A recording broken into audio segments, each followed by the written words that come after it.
En la anterior clase habíamos hablado sobre la división social del trabajo y también hicimos referencia a algunas de las herramientas heurísticas que tiene Durkheim, ¿no? Como la conciencia colectiva, el lazo social, las representaciones colectivas.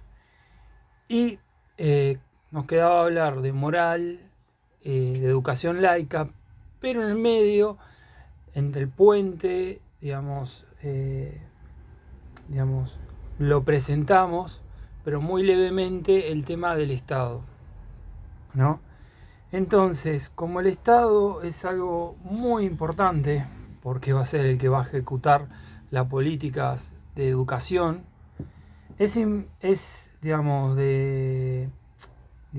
es relevante marcar cuáles son los aspectos sobre los cuales o cuáles son las dimensiones o cómo conceptualiza Durkheim al Estado, ¿no? A ver, en principio gobernar siempre fue una función específica de un órgano, ¿no? Eh, Esto lo podemos ver ya sea en la forma directamente anterior al Estado actual, el Estado absolutista, ¿no? Como en el estado actual, por lo menos el Estado que está haciendo referencia a Durkheim. No se olviden que Durkheim trabaja en la Tercera República, es decir, un Estado democrático, ¿no?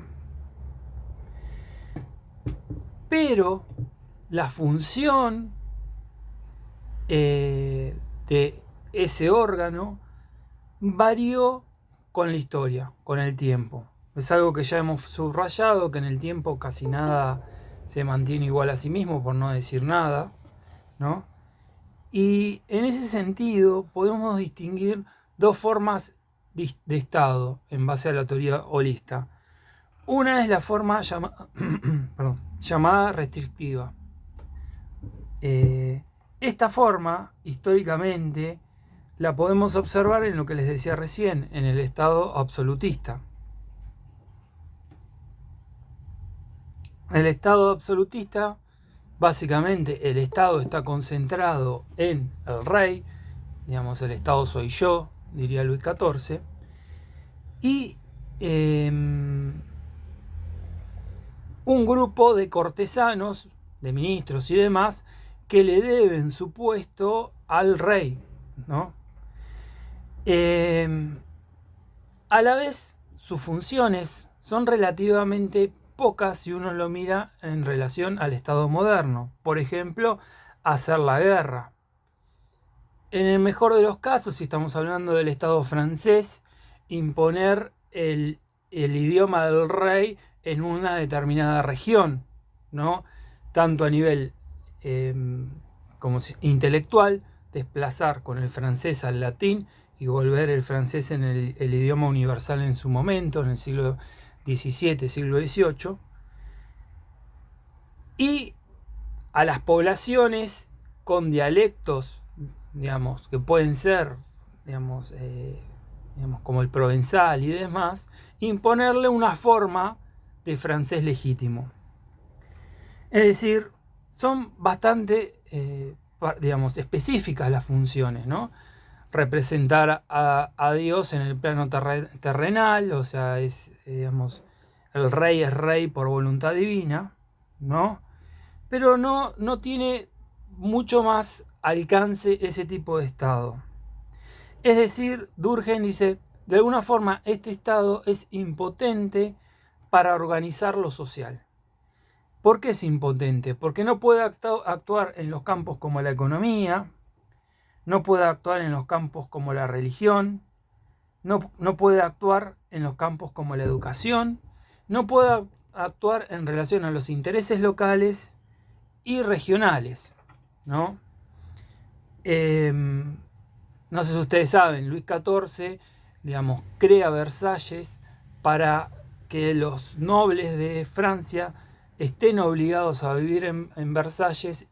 Entonces, él tenerlo cerca, porque son sus rivales, son posiblemente rivales políticos, y vivir en Versalles implicaba un nivel de gastos, digamos, de suntuosidad en las fiestas, digamos, de tipo de vida, o sea, digamos, de, de juegos de azar, de formas de vestido muy costosas, que eran solventadas por el Estado francés, que era Luis XIV, que de esa forma sometía económicamente a los nobles, ¿no? Pero básicamente Luis XIV no podía cambiar cuestiones como la educación, que estaba a cargo principalmente de los jesuitas.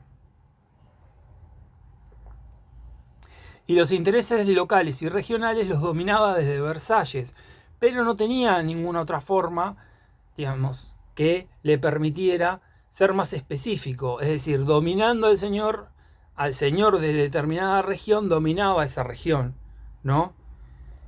El derecho en buena parte estaba sostenido por la tradición, ¿no? O sea, entonces hacer reformas jurídicas era algo impensado, ¿no? O sea, si bien el paso de la consolidación del Estado absolutista implicó de lo que antes era el primero entre pares se convirtiera en definitivamente la cabeza de lo que se estaba convirtiendo en un Estado-nación, que es Francia, tal vez el primer Estado-nación en el mundo, ¿no? No quita que a nivel leyes se tuviera que respetar a la tradición. Para que tengan una idea, ese tipo de Estado no tenía control de cuánta población tenía, es decir, quién nacía, quién se casaba, porque todo eso estaba bajo el control de la iglesia. No tenía control de la educación, o sea, no tenía control de ciertas condiciones que, si uno lo piensa en el balance de poder frente a otras regiones, frente a otros reinos, son importantes saber cuánta gente uno tiene, cuánta gente puede ser enlistada en un ejército. A la vez, la política ocurría en el palacio, en Versalles. Déjenme tomar este caso porque es el mejor caso de todos, ¿no? Entonces, imagínense que era una política hacia adentro, donde los seres que protagonizaban la política eran seres sagrados. O sea, el rey era alguien sagrado, ¿no? Tenían el carácter de sagrado. Entonces, quedaban muy alejados de la población, ¿no? De lo que nosotros llamaríamos el pueblo, ¿no? Que como tal no estaba constituido porque todavía no se había constituido el Estado-Nación. Vamos a ver que pueblo y sociedad civil y Estado-Nación se constituyen mutuamente, ¿no? Ahora, el Estado de la Tercera República, el Estado democrático, ¿no? Una república, tiene un funcionamiento bastante diferente. Para empezar, los gobernantes están a la luz del día. Digamos, existe, digamos, periodismo, existe formas, o sea, se tiene que haber boletines oficiales, o sea, hay muchas formas por las cuales el gobierno se tiene que hacer de cara a los gobernados.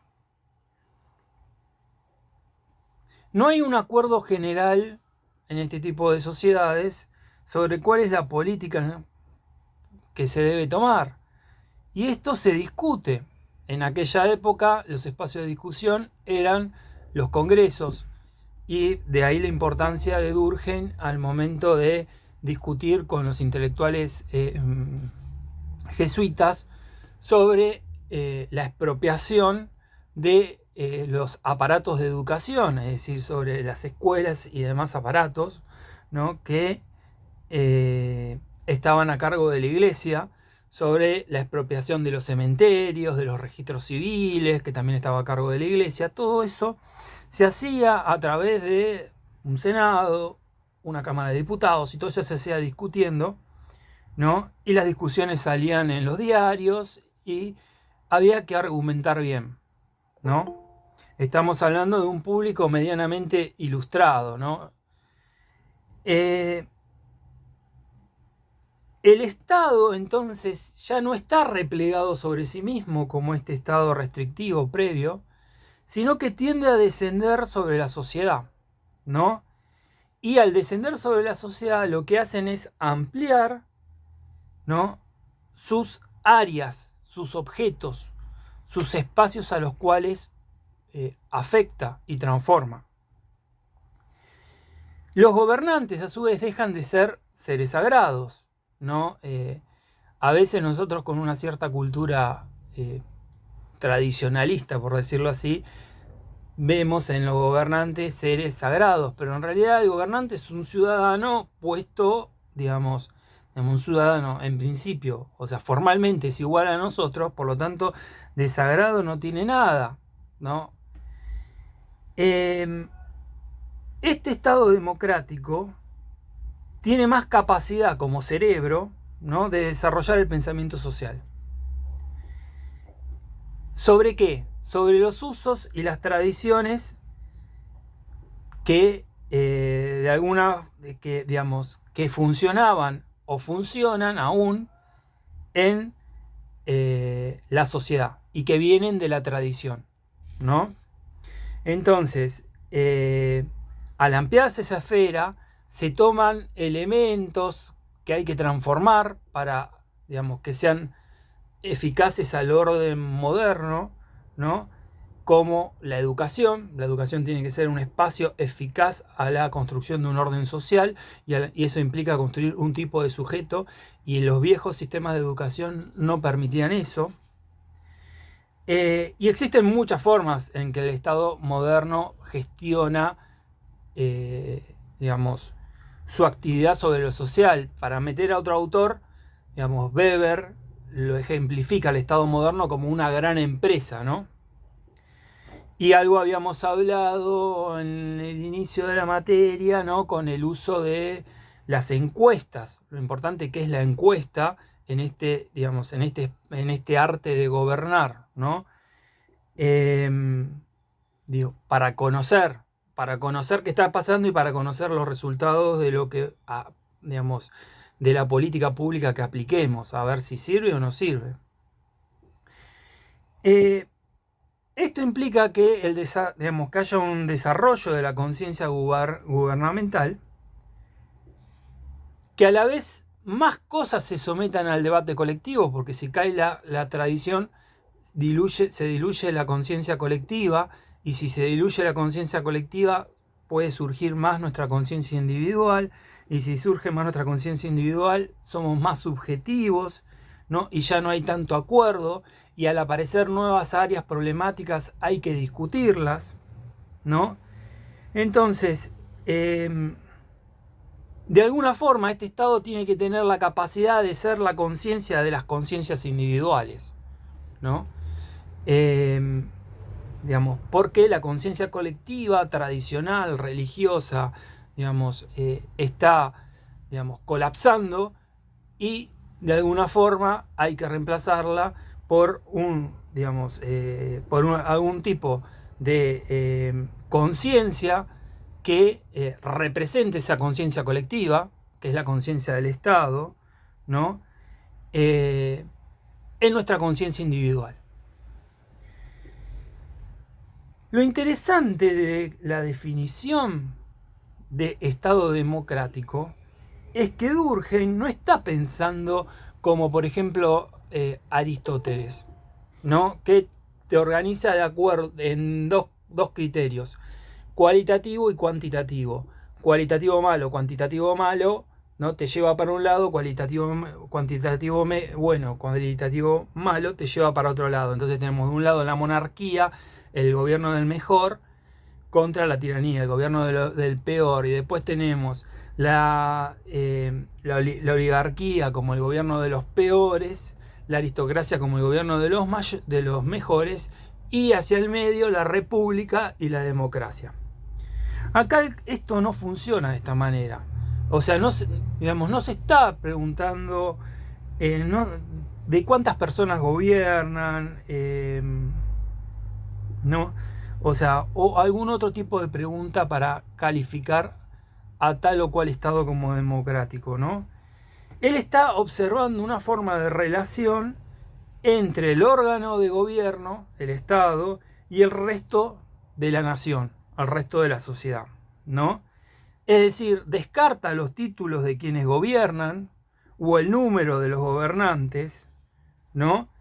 Y se centra en esta relación que él considera que es la forma, digamos, política en que la sociedad alcanza su mayor conciencia de sí misma, o la forma más pura de conciencia de sí misma. ¿Por qué? Porque la democracia lo que traduce es un espacio de deliberación, perdón por lo que me trabé, ¿no? De reflexión, ¿no? Todo bajo el manto de la razón, ¿no? Y el conocimiento científico, que está ligado obviamente a la razón, ¿no? ¿Sobre qué se reflexiona? Sobre los asuntos públicos, ¿no? Por lo tanto, podríamos decir que había más democracia en la época de Luis XIV que en el Renacimiento, que es supuestamente la época del Renacimiento de la democracia. ¿Por qué? Porque Luis XIV tenía, digamos, un movimiento en contra de la que era la Ilustración. O sea, que lo estaba exponiendo, ¿se entiende? Mientras que en el Renacimiento esas cosas no ocurrían. Esto de espacio de liberación, etcétera, etcétera, lo que pone es a un Estado, digamos, lo que nos expone es a un Estado que está, digamos, expuesto hacia lo exterior, hacia el resto de la sociedad, ¿no? Lo cual le da potencialidades para actuar sobre lo social, pero a la vez lo hace más susceptible de lo social. ¿Por qué? Porque Durkheim dice, en realidad, en lo social y en las conciencias individuales hay un elemento, podríamos decir, racional, de pensamiento irreflexivo. Y ese pensamiento irreflexivo lleva muchas veces a exigir al sistema político determinadas políticas públicas, ¿no? Que tienen un efecto, ¿no? Que retroalimentan el pensamiento irreflexivo. Entonces, de alguna forma, ¿no? Lo que nos está diciendo es que al sujeto, ¿no? Hay que, digamos, justamente sujetarlo. ¿Sujetarlo a qué? A la razón, ¿no? Romper con los prejuicios, romper con las tradiciones y demás. Pero además tiene que existir alguna forma de que ese pensamiento irreflexivo no afecta a la división social del trabajo. Y si ustedes saben que si afecta a la división social del trabajo, afecta a la cohesión social, ¿no? Entonces, para que se evite ese conflicto o ese afectar la cohesión social, ¿no? El pensamiento reflexivo debe estar mediado frente al Estado. Es decir, los sistemas de ingeniería política clásicos liberales deberían, digo, porque después saben que tienen un montón de autonomía para hacer lo que quieran, pero deberían reflejar la voluntad general, ¿no? Entonces, si reflejan la voluntad general y esa voluntad general es irreflexiva, tenemos un problema. Vamos a tener una exigencia al sistema político que no es racional y va a generar una política que a la vez es más irracional. ¿Se entiende? Algo así acá en el espacio de la UBA les puedo decir en la época de laica y libre.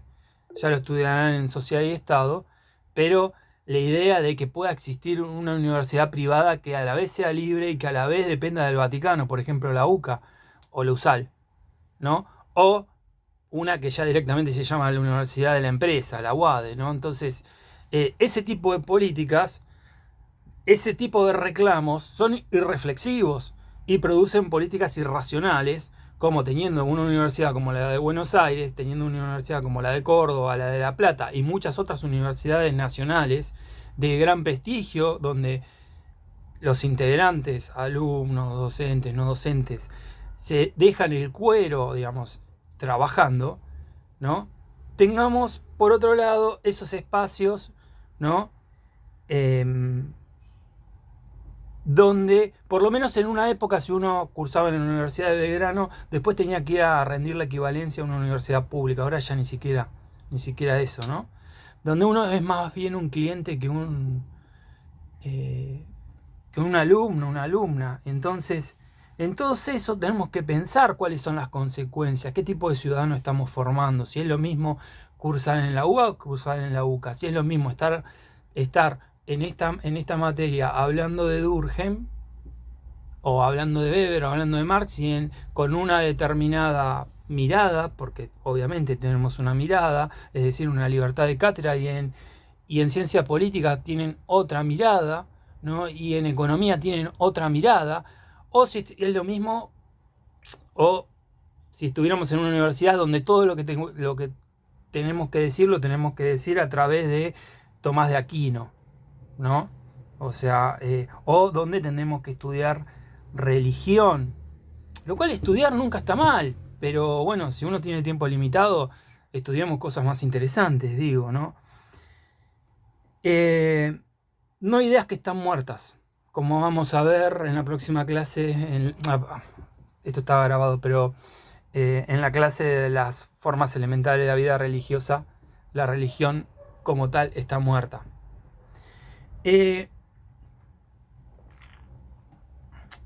Estos organismos intermedios entre el Estado y la multitud, ¿no? Son de dos tipos, territoriales, ¿no? Y profesionales, ¿no? Entonces uno tiene que saber, no sé, territorialmente tiene que ir con las comunidades que van a ser afectadas por el fracking, por ejemplo, ¿no? Para eso debería hay un senado, hay algunas formas, pero alguna forma de mediar exactamente qué está ocurriendo, por qué está ocurriendo, ¿no? ¿Por qué tenemos tanta desnutrición infantil en Salta? O sea, los mecanismos clásicos evidentemente no funcionan, entonces se necesitaría otro sistema. Y después los profesionales, porque los profesionales suelen ser muy racionales en general en sus tareas, ¿no? Entonces te pueden explicar cuáles son las dimensiones digamos, de la realidad, sea económica, sea de la que sea, que las afecta, ¿no? Pero suelen ser bastante irracionales al momento de proponer políticas públicas, ¿no? Y eso disfrazado de racionalidad, ¿no? Entonces todo esto implica un sistema digamos, de filtros sobre los cuales el Estado puede actuar para producir ciudadanos racionales, es decir, no ciudadanos irreflexibles, o reducir este margen porque en el fondo las tradiciones, los afectos, ¿no? Y los valores son irreductibles en un punto en el ser humano, son dimensiones de nosotros, pero uno tiene que tratar de hacer primar la parte racional, ¿no? Y si no sea racional, cuando hablamos de valores, que la razón sea un valor, ¿no? ¿Por qué? Porque si no ocurre esto, si no ocurre este proceso de democratización, el Estado se vuelve un simple reflejo de la sociedad, ¿no? Y eso hace imposible el logro del bien común, ¿no? El logro que es lo que debería asegurar el Estado, ¿no? Entonces uno puede ver en países con mucha tradición democrática, de la democracia burguesa, la tradicional, como Estados Unidos, donde hay un lobby por la venta de armas muy grande, pero además hay una cultura por la cual se cree que el ciudadano tiene derecho a estar armado y a comprar armas bajo, digamos, casi sin ningún filtro, ¿no? O sea, y que todos estemos armados, ¿no? Es más parecido al Far West, ¿no? Que al Ágora ateniense, ¿no? Y el Ágora ateniense supone un espacio de democracia, ¿no? Que, que el Far West. El Far West es, bueno, es más hobbesiano, es más, digamos, todos contra todos, no hay ni tuyo ni mío, no hay ley, no hay ni bueno ni malo, o sea, no hay moral.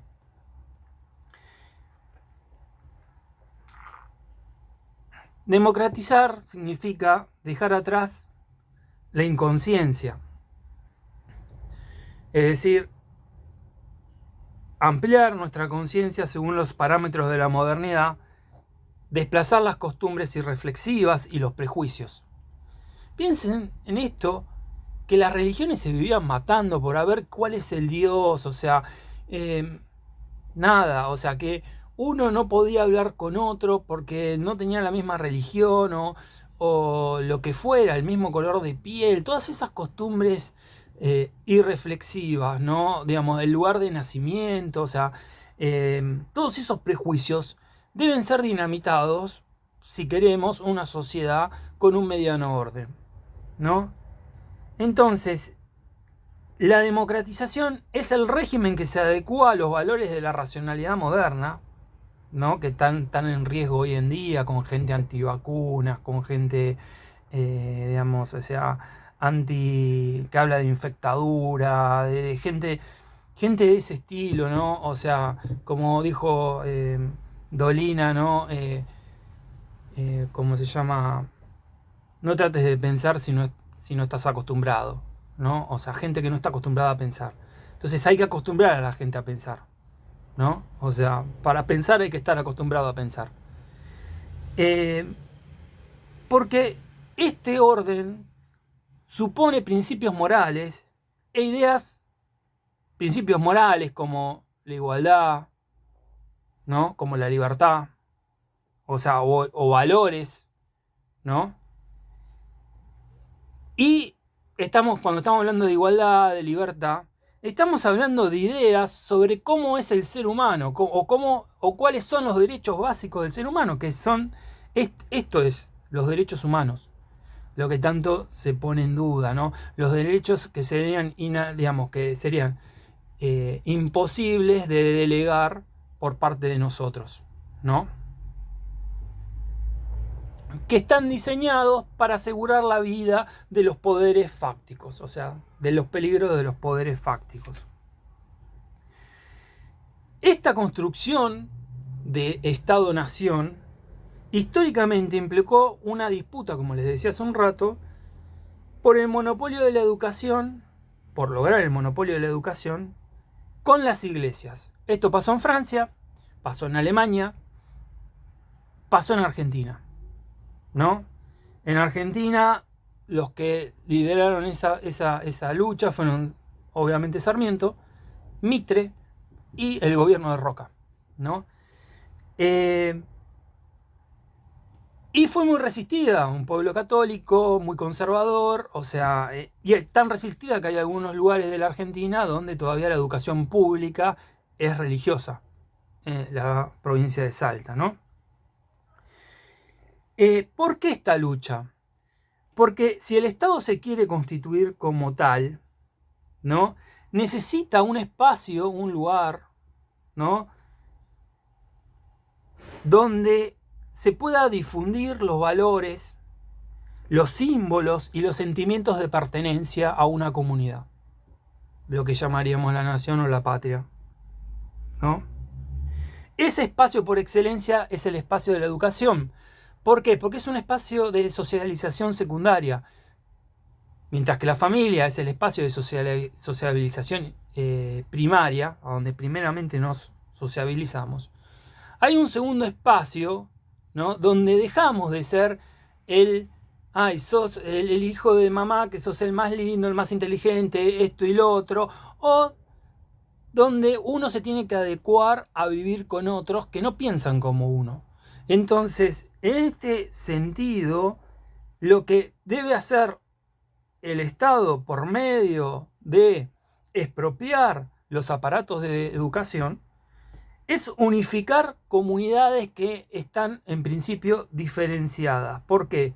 Por etnias, por tradiciones, por lenguajes, por dialectos, por religiones, ¿no? Por historias. Posiblemente la provincia de Corrientes tiene más que ver históricamente con Paraguay que con Buenos Aires. O está ahí y fue una construcción histórica que hoy Corrientes sea parte de la Argentina, ¿no? Y probablemente Buenos Aires y Montevideo históricamente están mucho más implicados que Buenos Aires y Jujuy, ¿no? Sin embargo, Montevideo es Uruguay y Jujuy es Argentina. Y tal vez Jujuy tenga más que ver con Bolivia.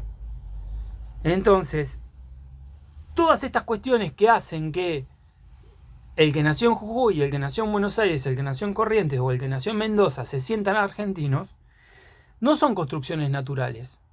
Mucho más de un país que en buena parte en algún momento tenía una tasa, por lo menos en la zona del litoral, una gran población que no había nacido acá, que eran inmigrantes, ¿no?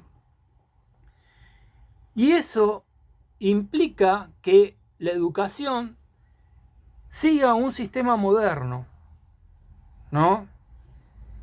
Que permita consolidar esas características constitutivas del Estado-Nación. Y sus programas de estudio tienen que estar dictados en base a este objetivo de crear un pueblo, porque la nación crea el pueblo, no al revés, ¿no? Por lo menos en países como Argentina. Y después, digamos, también agregarle los contenidos de la razón científica. Ya no se puede enseñar cualquier cosa. O sea, se tiene que enseñar en base, por ejemplo, el mundo no se creó en 7 días. Pero en Estados Unidos hay lugares donde se prohíbe enseñar cosas como la teoría de la evolución. Imagínense Estados Unidos. O sea, no estamos hablando de un país menor. Estados Unidos, ¿no? Entonces vean que el pensamiento irreflexivo en un país dominado en gran parte de su población por la nebulosa religiosa afecta a la nación más poderosa del planeta. Bueno, ahora está China, ¿no? Pero la que durante mucho tiempo fue la más poderosa del planeta. Bueno, con esto terminamos.